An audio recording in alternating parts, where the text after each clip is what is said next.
Karma is absolutely fucking impossible, and it's also totally pointless.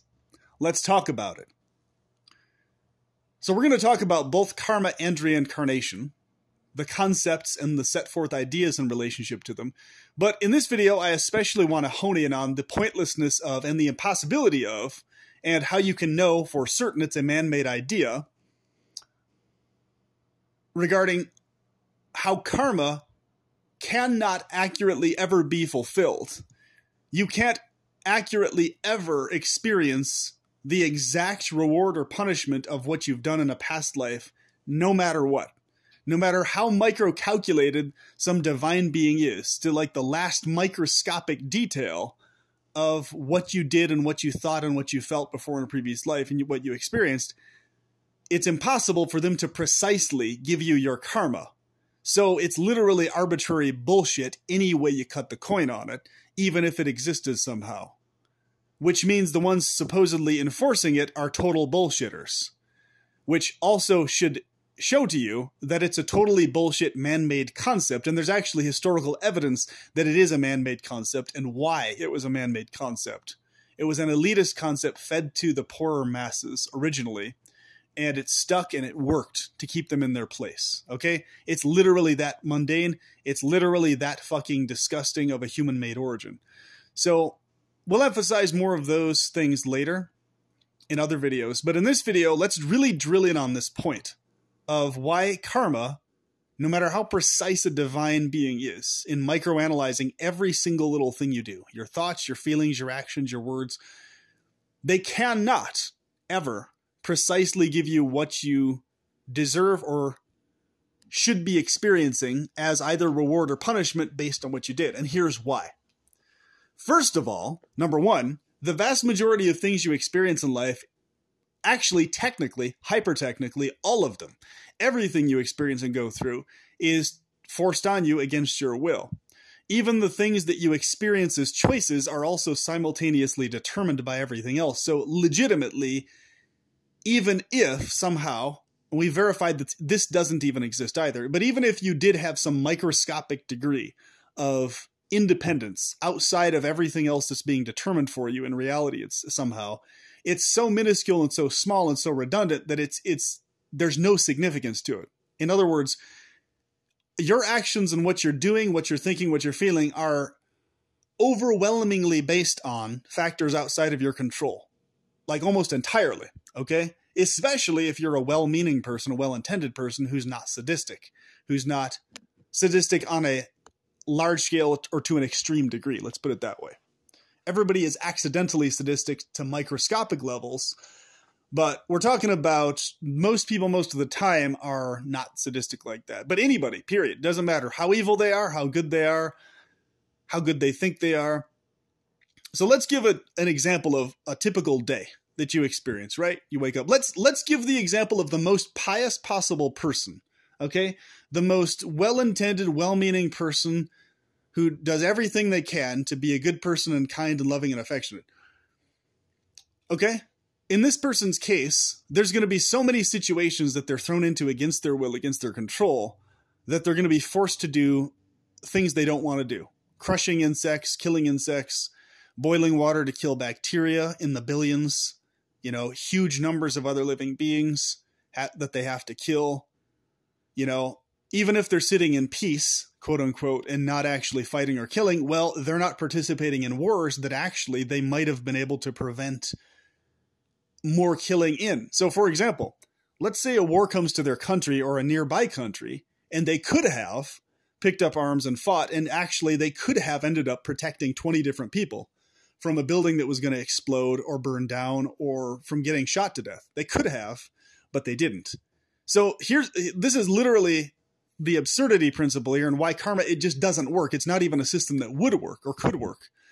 And no divine being could enact it as a system that would work, because no matter what you do, you're always failing to do a gazillion other things that you could have done that you didn't do, right? So why are you not facing karma for every last thing that you didn't do, along with every single thing that you did do? So if every day of your life, you live your life as pious as possible, as loving, as kind as possible, there's a gazillion things you're not doing simultaneously that you also could be doing, which would entail you having to harm certain forms in order to achieve that other good thing, right? So instead of being in another country or being somewhere else in your own country, directly feeding a child who is starving to death, okay, you're sitting in meditation somewhere in your own house. Or if you are saving the child that's starving to death and you feed that kid, there's also some other kids throughout the world that you're not feeding. You're feeding that kid instead of all these other hundreds of thousands of kids somewhere else in the next village over or whatever, right?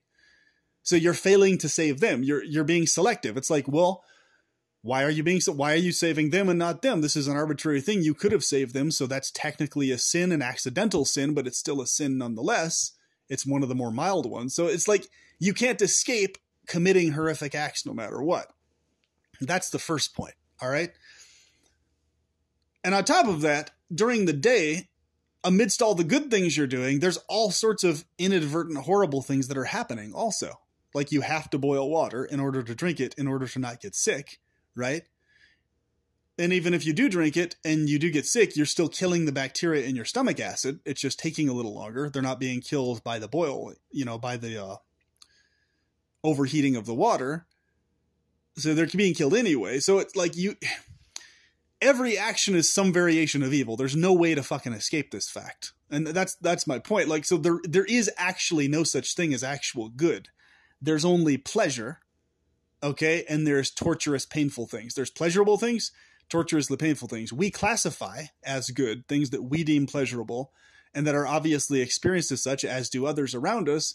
But everything that's pleasurable to us is connected to pain and agony to something else. So there is no actual good there. So you can't be rewarded because you're not ever actually doing any good thing.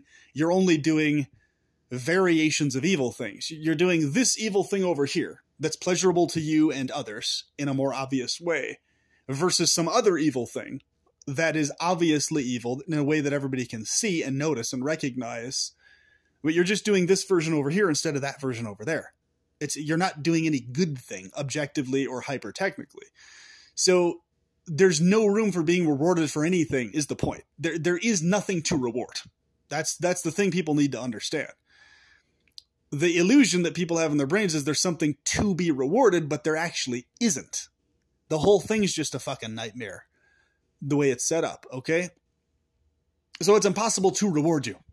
Even if you do get rewarded, it would be a reward based on the opinion or the pleasure of a specific deity or divinity that felt like what you did was pleasing to them.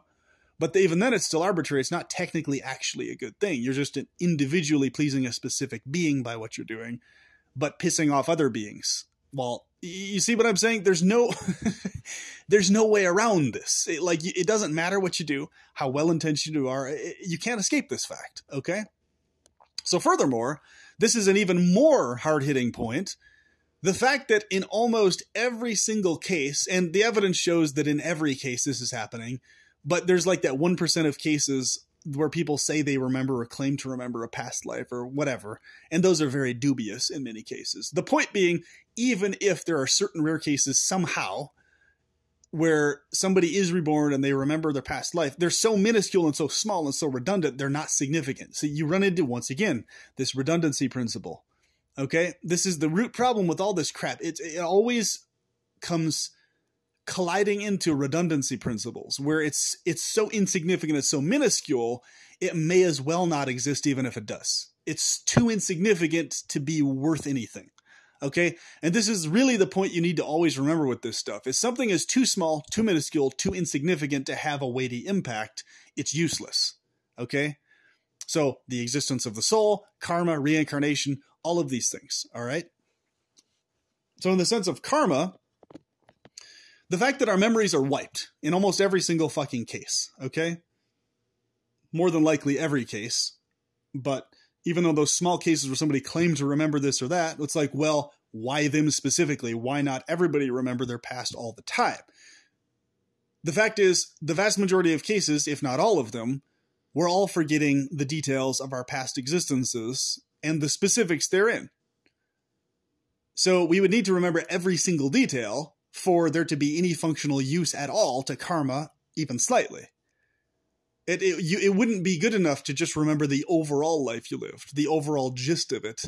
That wouldn't be good enough either. You would need to know all the specifics, what you did every single day of that past life, hour by hour, minute by minute, moment by moment, every thought you had, every single thing, so that you can trace and track every single thing you did that was beneficial to others, every single thing that you did that was harmful, every single thing that you know. So you enter into, once again, the absurdity principle again. An arbitrary fucking nightmare. So the fact that our memories are wiped means we're not learning anything anyway. Like, if your memory is wiped from what happened, you're not learning anything, period, because you don't remember anything about what happened. You're basically a different being anyway. So it's like you may as well be just a separate being and not be the same being reincarnated if you're not remembering any fucking thing. Okay? Or if you're remembering such minuscule amounts of things that it's redundant. Okay?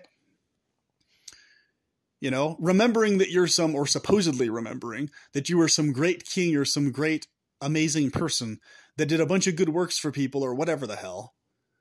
It's pretty useless because you don't remember all the micro details of every single moment of everything you did.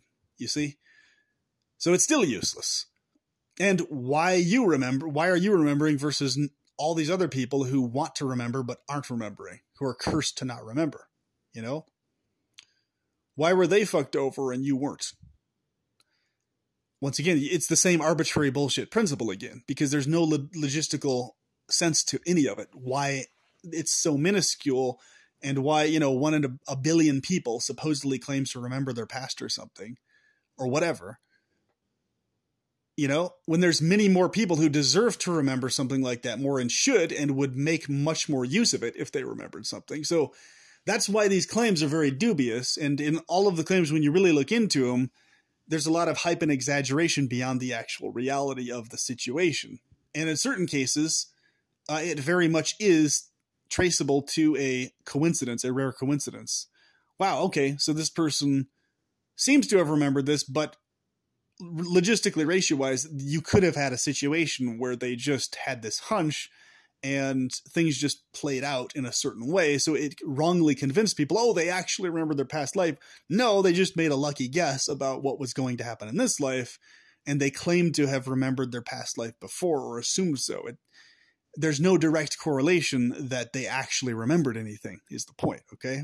There just isn't. So outlying cases like that, and the fact that they're so rare, is not useful enough for scientific verification of anything. And the very fact it is so rare and so uncommon and so unverifiable is further solidification that it's just bullshit anyway. Okay. So there's the memory loss problem. So like if you are a prisoner, right, it only makes sense that you're going to be punished for what your crime was if you have more or less the same brain that you had before, if you're more or less the same person. This is why there's a separation between mental institutions and actual prisons, because if it's clearly demonstrable that a person's brain is wiped from what they did, like they literally have no recollection of what crime it was, their head isn't even fucking there, they don't even know who they are, what they're doing, what's going on, why they're in the courtroom. Okay, that's a mental case, that's a mental institution issue. This is not an actual standard prison issue, because the normal series of, okay, this person premeditated this, therefore they get punished, can't apply in that case because they don't know what the fuck they're doing or who they are, you know? So it's like that, but it's a more extreme case. So if you, let's say you committed a horrible crime, right? But right afterwards, your entire brain chemistry was altered, right? Let's say you got an entirely different fucking brain implanted in you, or you had a brain injury that totally wiped your awareness of even who you were before, okay?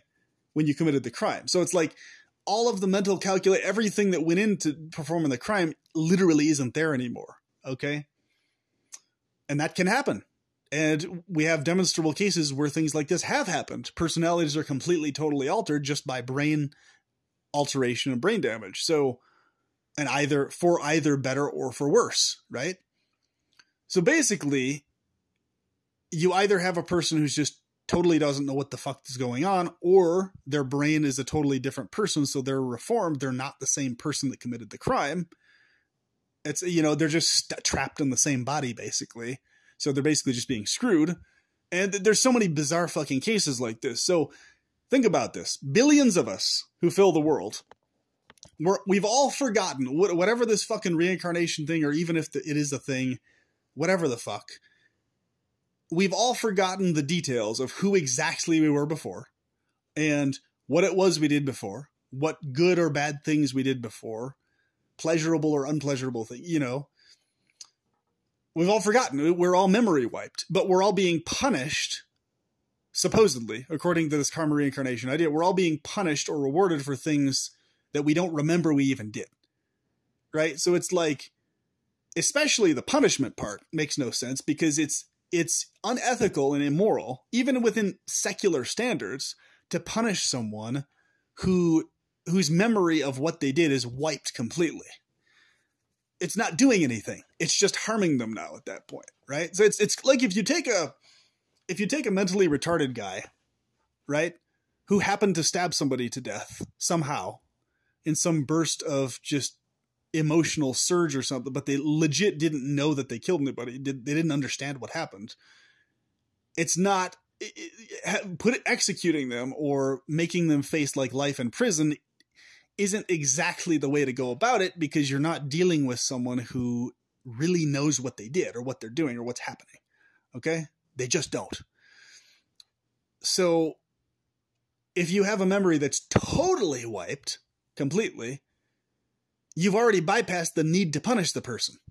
You've bypassed the need to do anything like that. And not only is the memory wiped in this case, it's literally an entirely different fucking brain you have now, right? So whatever brain you had in your past life, you literally have an entirely different fucking brain now.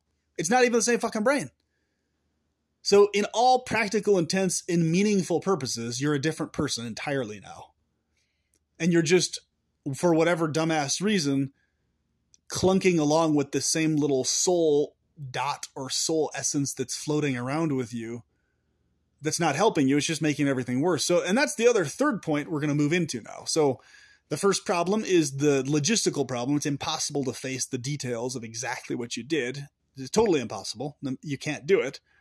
So that's obviously bullshit. The memory wipe problem. So it makes punishments and rewards completely redundant and pointless because you're basically a different being anyway. So it's useless, and it's actually more harmful than anything beyond just being useless. And now the third principle, that is the most hard-hitting one, is the principle of if, in fact, you have a soul and are reincarnating, that makes everything so much fucking worse.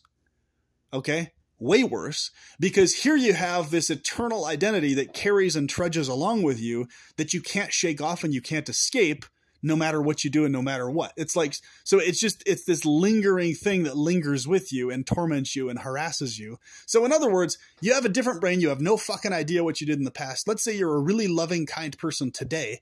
There's no reason you should be getting punished for stuff that you have no recollection did in the past. Like, you should be getting rewarded continually all the time now only, and never punished at all whatsoever. And it should be only based on what you're doing now, not on the past. So it's like, you have this lingering fucking ghost taskmaster that's fucking you over by having an eternal soul that's doing nothing but causing you problems for being there, right? So this is how I know for a fact, at least that version of the soul idea is man-made, and karma is also clearly man-made, and reincarnation, even if it exists, is strictly done as a malevolent, evil, diabolical thing imposed on sentiences, but it has no benevolent functional purpose at all. Never did. And it doesn't have any justice-inducing purpose. The only purpose it might have is for some louche feeding entities, everybody's familiar with that term, feeding off of your energy and misery and torment, life after life after life, and all this other type of stuff. If that even. You know, that would be the only possible function it would have, and thus the soul trap reincarnation concept. But the root problem is being an eternal soul is the main problem with something like that. That's why I say it would be slightly less bad if we don't have eternal souls and are just reformed raw sentiences every time, because at least that way you can escape your past self. You can fucking escape this ghost body form, this soul form that just fucking, haunts you life after life after life, because it just happens to be the same soul that was in a previous brain and body, right? So it's kind of like this. In this world, if you had, let's say this floaty boaty soul, right?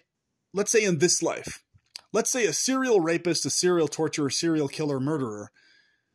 Somehow there was a soul that was in his brain and body, right? So his brain and body and his mind did all these things, but his soul was there, somewhat separate from his body, but somewhat also connected, right? And then somehow after that happens in this life, okay, let's say within this life context, that soul floats over to your brain and body and now is implanted in you. This is literally exactly what these motherfuckers are describing. It's literally just this floaty boaty soul transferring over to a different brain and body. So now you're going to get punished and you're going to get hounded and harassed and haunted by the horrific karma and the criminal things that he did, all because the same motherfucking soul just had to float over inside of your brain and body. How fucked up is that? Think about it. So it's like you're being punished for what the soul was connected to, but you're being punished for something that a different fucking being engaged in. You're being punished for something a different fucking person did that you didn't do at all, that you had no desire to do, no involvement in, right? It's literally that fucking absurd.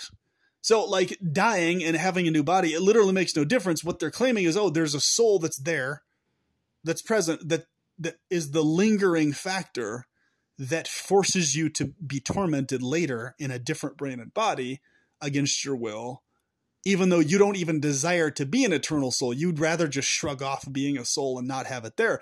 Especially these people who desire to escape sentience entirely. If we are eternal souls, they'll never be allowed to have that desire fulfilled. Now, generic subjective continuity is a different subject matter, which doesn't require a soul, we've talked about elsewhere.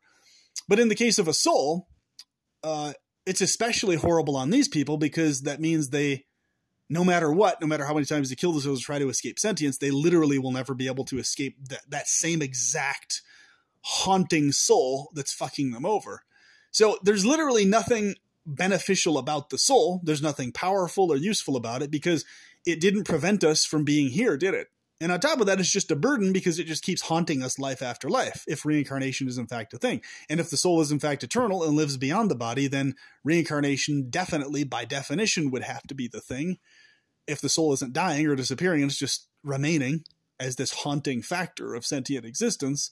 So literally, the soul is actually quite a horrifying concept. It's actually, the soul really should be promoted as a horror movie concept, not something at all benevolent. It's not at all something that's desirable, something that's worth appreciating, something that's likable, lovable. It's literally just a more beefed up version of a fucking ghost. It's a ghost that has like real bad effects, multiple lives on you. That's literally what it is. Okay? Because right now it's visually invisible and people, oh, you can see it with infrared and blah, blah, blah. Well, that's redundant. I mean, okay, you can see it with all these other things. It's a ghost.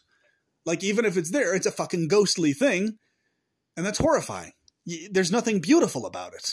So what these new agey spiritual mumbo jumbo promoters get way off and way wrong is they promote the soul or the spirit as something that's lovey-dovey, kissy-cuddly, worth being happy about, worth being excited about. Oh, you should be happy or excited that you are an eternal soul. It's such an amazing thing. Actually, that makes everything 10 times fucking worse because that means I can never escape myself ever. I'm trapped being this fucking eternal ghost thing that floats from sentient form to sentient form literally forever, right? Or for however long the soul exists, millions, gazillions of years or whatever the fuck it is, you know? So it's like the faster you can shake off being a soul, the better off you are, because at least in that case, you only have that one sentient experience that you can actually be escaped from, at least that sentient experience at the time of death, right?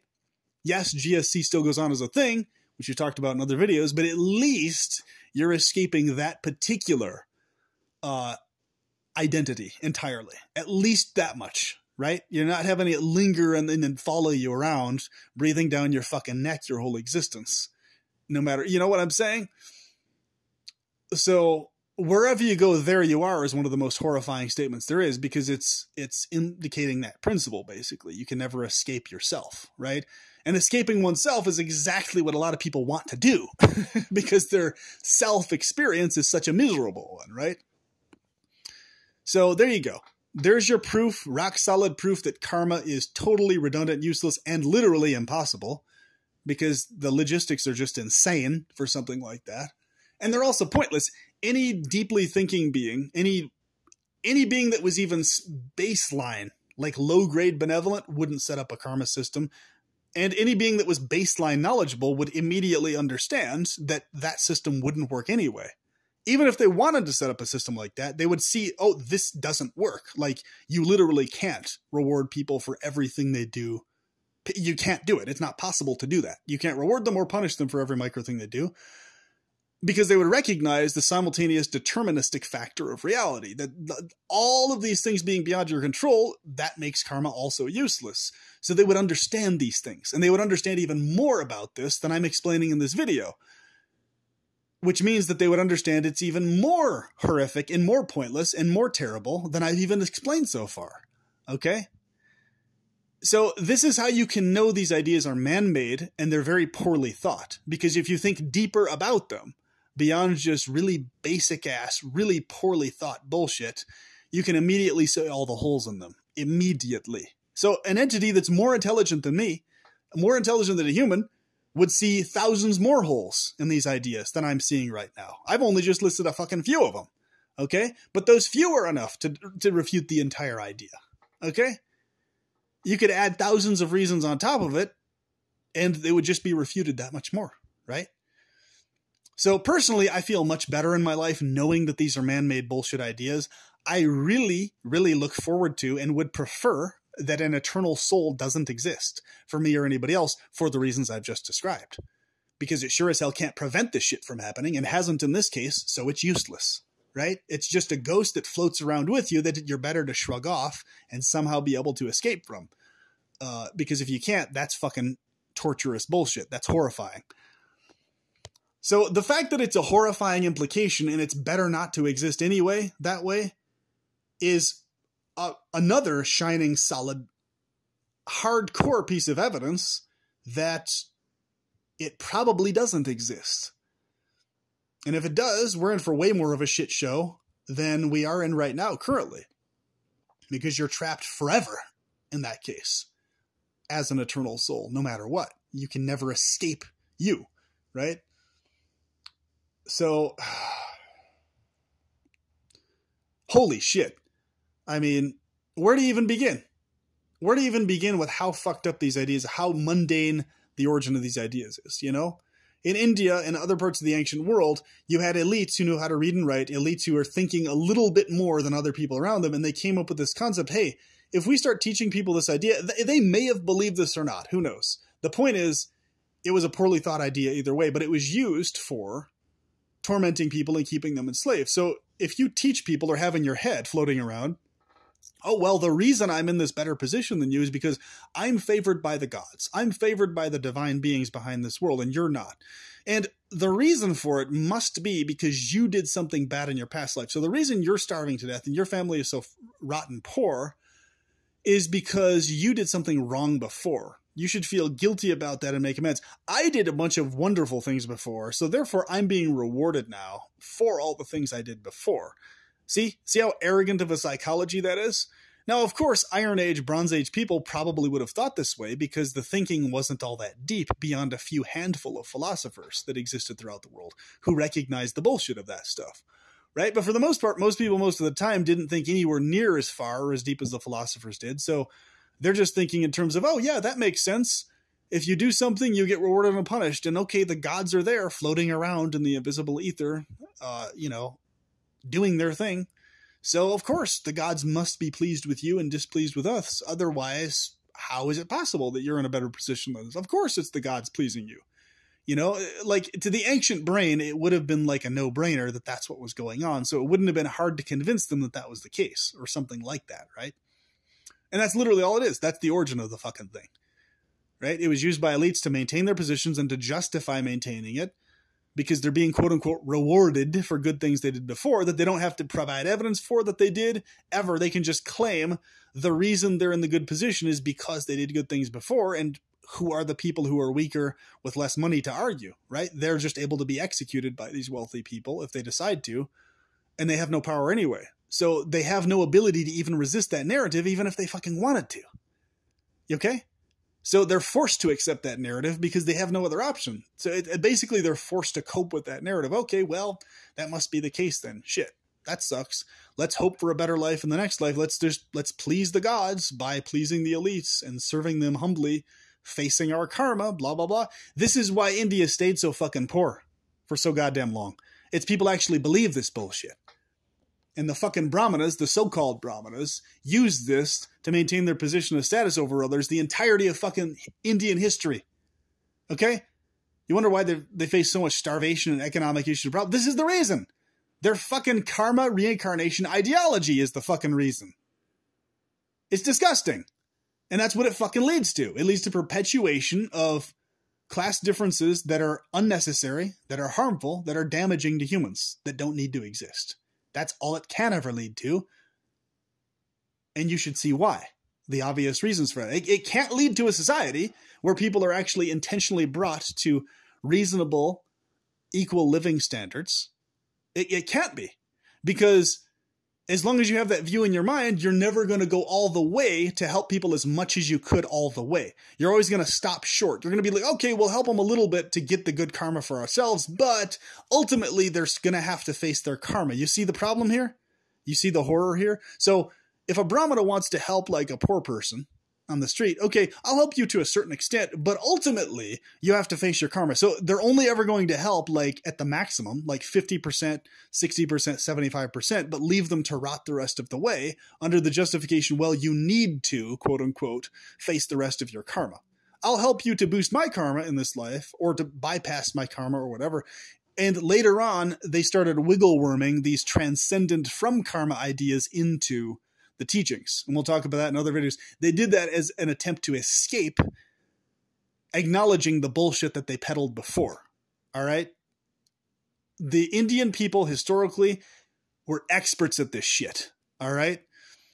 So if anything, you fucking have to hand it to them in terms of how expert they were at manipulating the minds of less intelligent people, because for their time, they were more intelligent than people around them. But nowadays, almost everybody's more intelligent than those fuckers were, because we can see their bullshit at the drop of a hat, because we're way beyond them philosophically and intellectually and understanding wise by many leagues. Okay.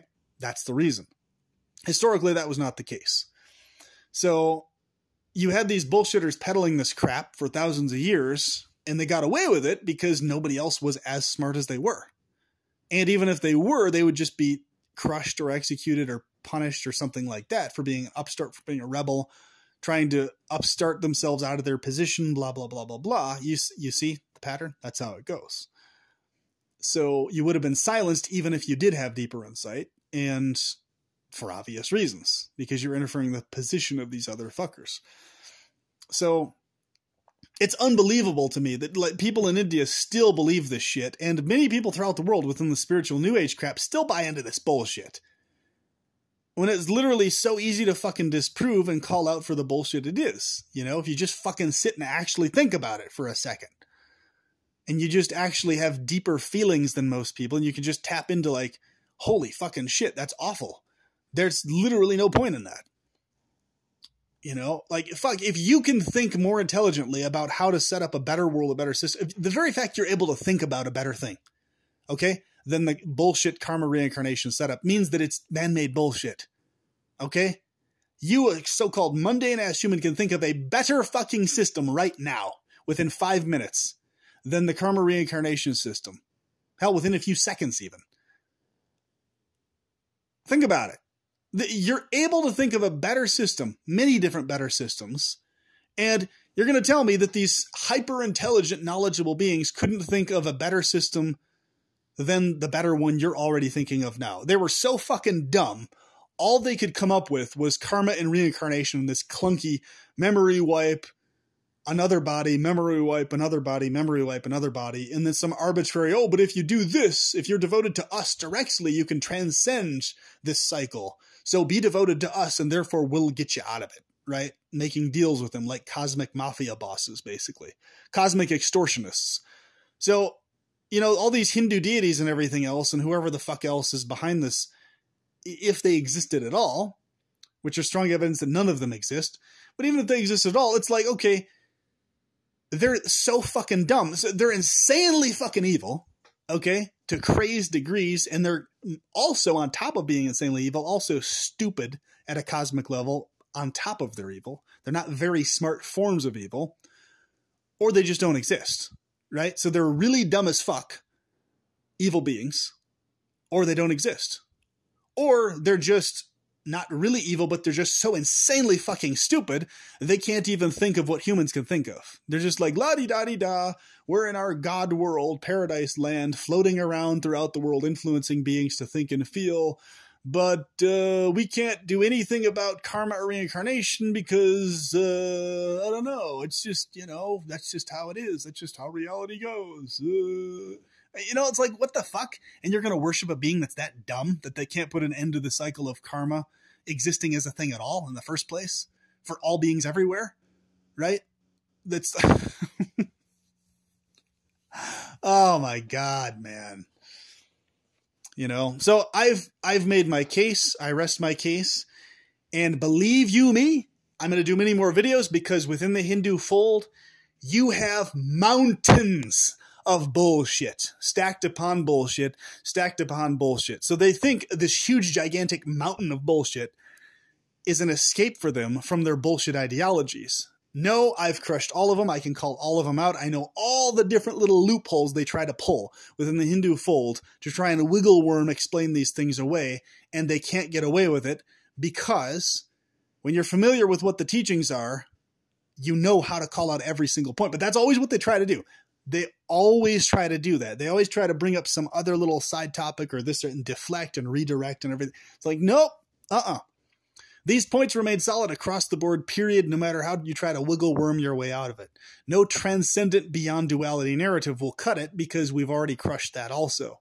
Transcendent beyond duality is irrelevant because it's literally verifiably another form of even worse evil, which I've explained in other videos, okay? So no, there is no escape for you from the karma reincarnation bullshit teaching as a thing. So they talk, oh, but the teaching is that you can go beyond karma reincarnation. That's the goal of Hinduism. The goal is to go beyond karma reincarnation to achieve moksha, nirvana. Okay, the problem is there being a system contrary to you being free already is the problem. There being a system potentially able to be imposed on you is the bullshit, is the problem, is the issue. Okay? So they acknowledge that karma reincarnation is a problem, and that's exactly the point. Their deities are too fucking stupid to ensure a reality that has no karma reincarnation eternally forever for all beings. They're so weak and puny that they forever are powerless in terms of preventing beings from being sucked into this karma reincarnation bullshit, which is impossible anyway. The entire dynamic of karma reincarnation is impossible, and that's the point. Okay? That is the point. It's impossible. So, number one, it's impossible even if it's actually going on in some variation. It's a clunky, inefficient, not actually working properly thing at all. Okay? So therefore it's a lie. Nobody's actually facing their karma. It's just this juggling fucking poor attempt at trying to fulfill karma that can never be fulfilled properly. So you have all these dumbass deities trying to play this juggle game. Well, let's try to give them the biggest possible ratio of the good deeds they faced. Ah, shit. We're not going to be able to reward them for that thing, though, because logistically we just fucking can't. It's too many micro details. Ah, shit. So we'll just reward him mostly for these things, but, you know, for all those good deeds he did, well, fuck. He's just going to have to, you know, we're just going to have to toss that, let that die as collateral, you know. We can't reward him for those 5 kids he saved from starvation, unfortunately. He's just going to still have to suffer. We just can't figure out the fucking logistics. Shit. You know? That's what you're fucking dealing with, even if karma's going on. All right? And, oh, fuck. I am so beyond familiar with the Hindu ideologies and the teachings and the wiggle-wormy strategies they try to pull that it's actually a big passion of mine. Like, because every other ideology in the world is less mazy than Hinduism is. Hinduism is intentionally designed to be a maze of ideas and concepts on purpose for this exact reason. So that you have to spend huge amounts of time calling out every single individual point that they bring up or counterpoint that they bring up and making it impossible for you to just call it out all in one clean sweep in one single piece of content. And they do that on purpose. It's so much easier to expose all the bullshit in the Judeo-Christian religions. Hinduism, it like requires you to cover multiple different videos, multiple topics. And it always takes a long fucking time because they're, what about this? What about this? What about this? What about this? This is also within the fold of Hindu. This is blah, blah, blah, blah, blah. And they even try to pull the bullshit of, oh, but atheism or non-theism, non-religious is also within the fold of Hinduism. No, motherfucker. I'm going to dedicate an entire video to that bullshit, okay? In other words, they try to claim that literally every idea you could ever possibly have ever is already within the fold of Hinduism. No, that's fucking bullshit. Total bullshit, and it's verifiable bullshit. Okay, but it's a tactic they use to try and never allow anything to escape their bullshit. Okay? So anyway, I hope this video has been useful, and I did that last end part rant to brace you against all the bullshit that these Hindu or Hindu sympathizers are going to try to bring up in the comment section or in response videos and stuff. Spiritualists, New Agers, whatever.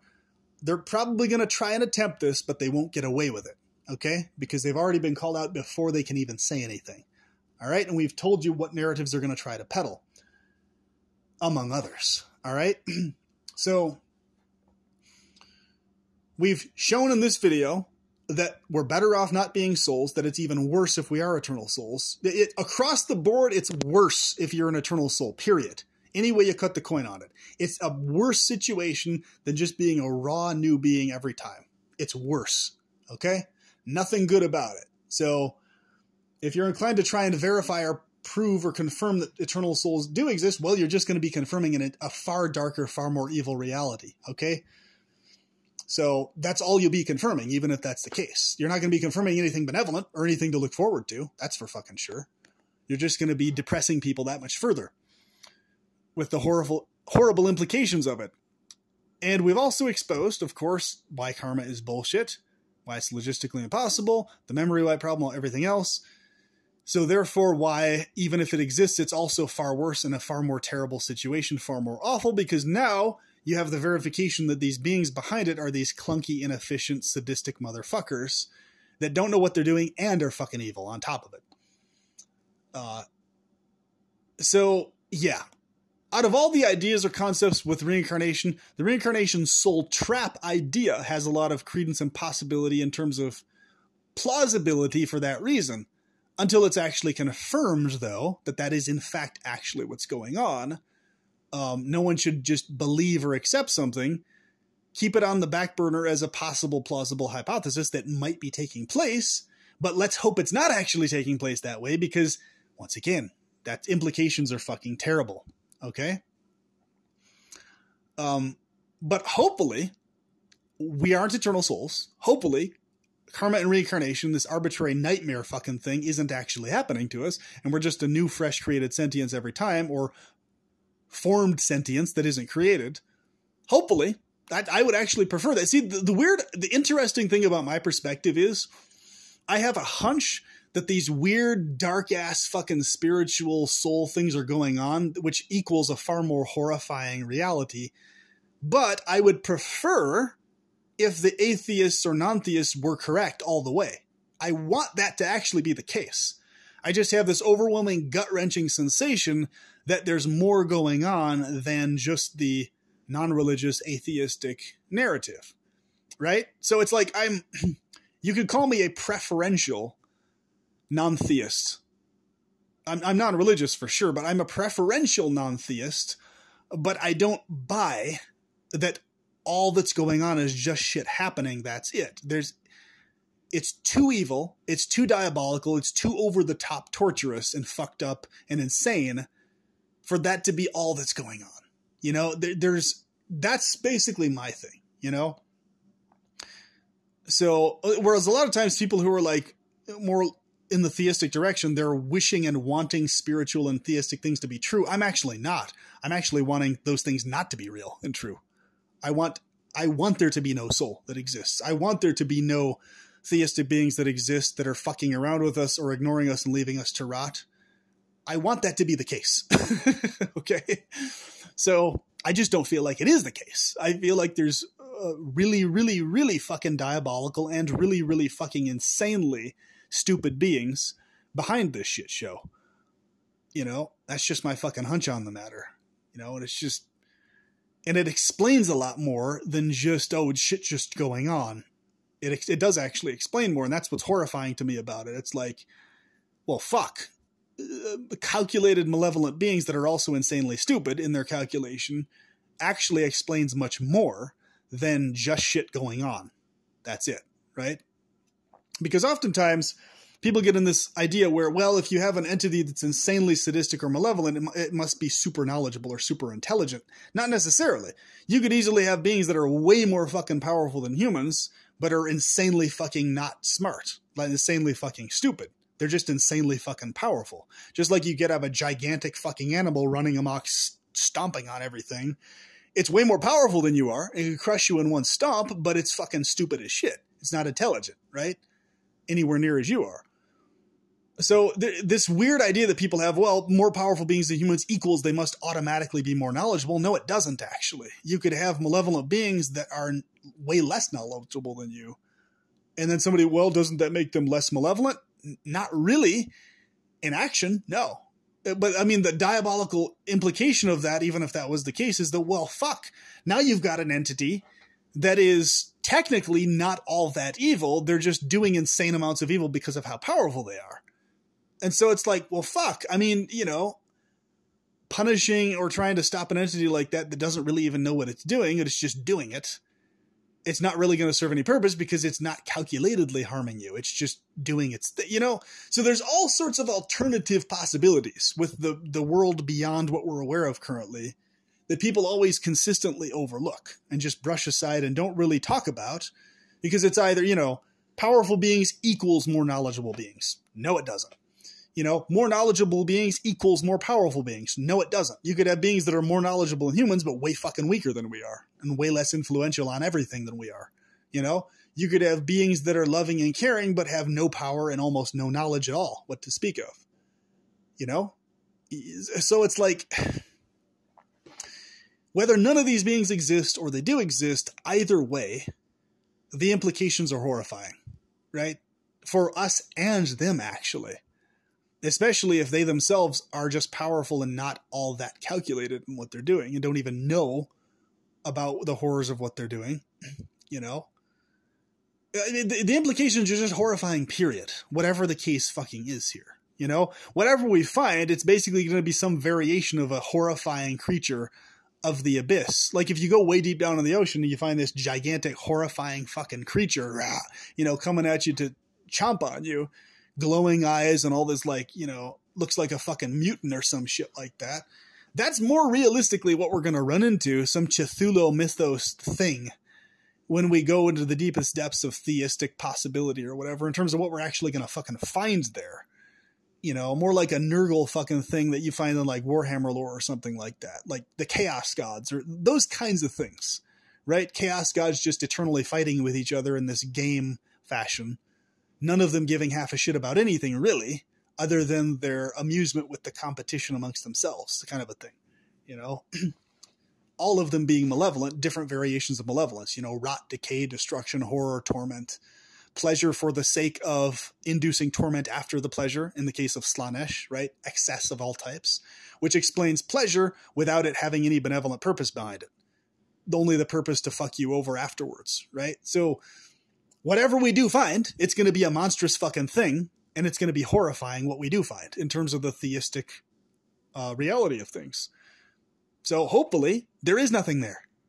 Really, hopefully we're it. Hopefully humans are like the pinnacle of intelligence and awareness and, you know, influence and power, and all the rest of it's just particles and shit floating around or whatever the fuck. Hopefully. Because if it's anything other than that, well, we're up against fucking monstrous things of like the worst possible description ever, you know? Some of them might be like pleasure-obsessed demonic entities that are you can align with for that function temporarily or for a certain amount of time or something, you know? Well, who knows? The point being is that it ain't fucking pretty. None of it's pretty. It's fucking monstrous. So I encourage people to be non-religious, to be non-spiritual, and to hope for a reality that doesn't involve those fucking things beyond this reality, versus having a positive view or an excited or enthusiastic view of any of those fucking things, right? Because you're going to be a lot more grounded if that's the case, basically, you know? And you're going to be able to be right up there with the deepest intellectuals. You're going to be able to have conversations. You're going to be rock solid on all your points, on all your premises and everything else. And you're going to be more braced than other people are against all these horrific possibilities. So you're going to be psychologically more strategic than even just a plain flat atheist is. Because you're vividly aware of logistical horrific possibilities that the atheist tends to kind of just brush to the wayside in most cases, right? As, oh, whatever. Whereas you're going to see the more diabolical implications of those possibilities, basically, and what it means for you and others. So there you have it, folks. I have a feeling this is going to be one of the most popular videos, one of the videos that you like the most. So please like, share, and subscribe, spread the word, and I will talk to you soon. PP signing out and plunging in. Have a good one.